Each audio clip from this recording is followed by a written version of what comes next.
It is officially the weekend, so that means we've wrapped up another week of work on our Barndominium build project. This week we obtained the building permits from the Building and Inspection Department at Alexander County. So we're pretty excited. Big step out of the way for the project, and it's time to move on and finally break ground. So before we do that though, I'd like to review what we've spent on the project so far and review what I'm budgeting for the next phase of the build. So stay tuned, should be a good one.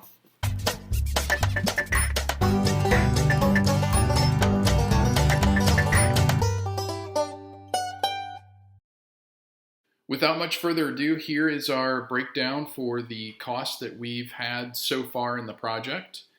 Professional services, we've spent $4,658. This includes the fees for having the blueprints designed, which was $3,900, $500 for the lot survey that we had done during the purchase process, and the soil eval also done during the purchase process of the land. Permits, we've had two major expenses there. One, the septic permit, which we got from the Environmental Health Department. That was the first one. That was $300. That's based on a 3-bedroom home with the garbage disposal. We also paid for all of our building permits up front. So the county is completely paid in full for all of the building fees, permits, inspections, all that good stuff. So the rest of that, $300, so $2,106 was for the building permit. Now that's going to vary depending on the county that you're in, but in Alexander County, for my build, that was the fees that we had to pay for permits. Tools and supplies, I'm not going to break down everything, every little thing we've bought up to this point, but some of the major things was the Bosch laser level, transit, and receiver. That was $460, I believe. Yeah, $460 from Lowe's. Also bought a job site box to keep all of our tools at the job site locked up and weather tight. That was $340. And then I also bought a brush trimmer and blade, so like a weed eater, to help with mowing and keeping the weeds and stuff down where we were working. So total for that was $1,712. Utility hookup fees. Basically 2 utilities, electric and water. Duke Energy is not going to charge based on our build and what they expect to make off of us in the short-term future. So dropping the pole, the transformer, and wiring the house up when we get to that point is, or I guess running the wire to the house, is not going to cost me any money. So the only fee here was for the public water tap fee at the road. That was $1,050. So that will get us electric and water to the lot. Should be good to go. Nice to have for the build. Equipment rental. If you have been following along in the build series, I had to rent a mini excavator to dig the test holes for the Environmental Health Department. That was $210. It was a 4-hour rental. And then we also had to rent a brush hog when we first was under contract purchasing the lot. We needed to mow a section of it down so the soil scientists could get in, drill some holes to kind of see what we were working with dirt-wise. So total equipment rental fees was $334.51, so not too bad there. Grand total up to this point was $10,160.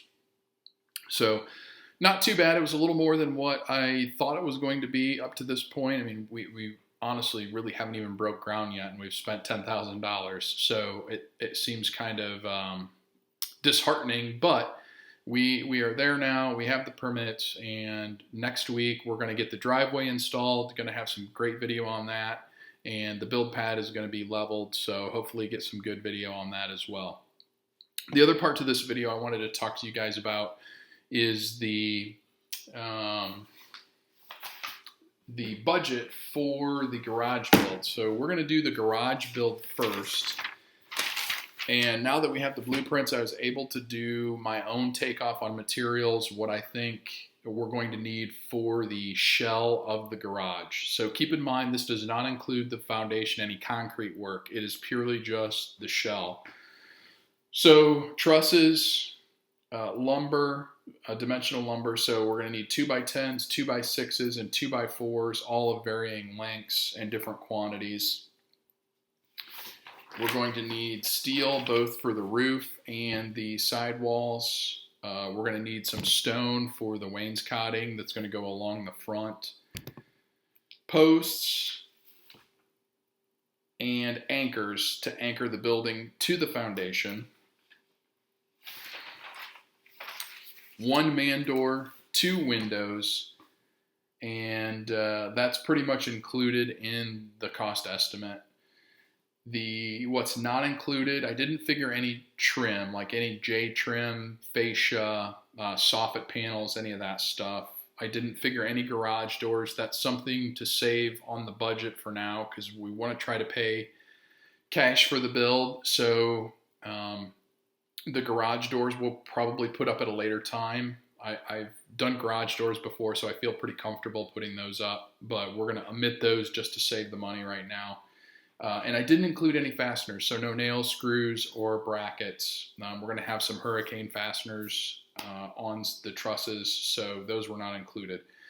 Total that I came up with, going with one of the big box stores online, was $12,236. And I should mention too, with the lumber, that's all southern yellow pine lumber. I'm not going with the cheap stuff the white wood stuff. That's not good for structural stuff. So we went with, I'm figuring southern yellow pine for all of our framing.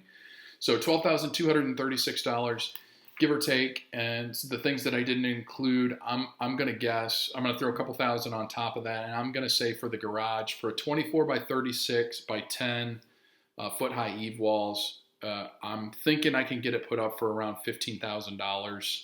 So we'll see how close I am. We'll know soon, but that's going to be my guess for right now. And then, of course, we're going to have the concrete work on top of that as well. So stay tuned. We got a lot coming up next week.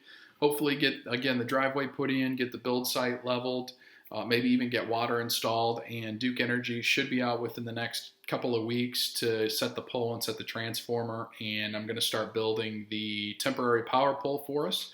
So that ought to be fun and a challenge. So stay tuned for that. If you haven't done so, please subscribe to the channel, hit the notifications button, leave me comments. If you got questions, let me know. And if you find these videos helpful, give me a thumbs up. If you don't find them helpful, maybe even give me a thumbs down. That's fine. We'll learn from it. But thanks for watching. That's all I got for tonight. But stay tuned. A couple of days here. The dozer's going to be there, and we're going to have some more videos. And I'll finally be out on the lot again and out of the house. Thanks for watching. We'll see you next time.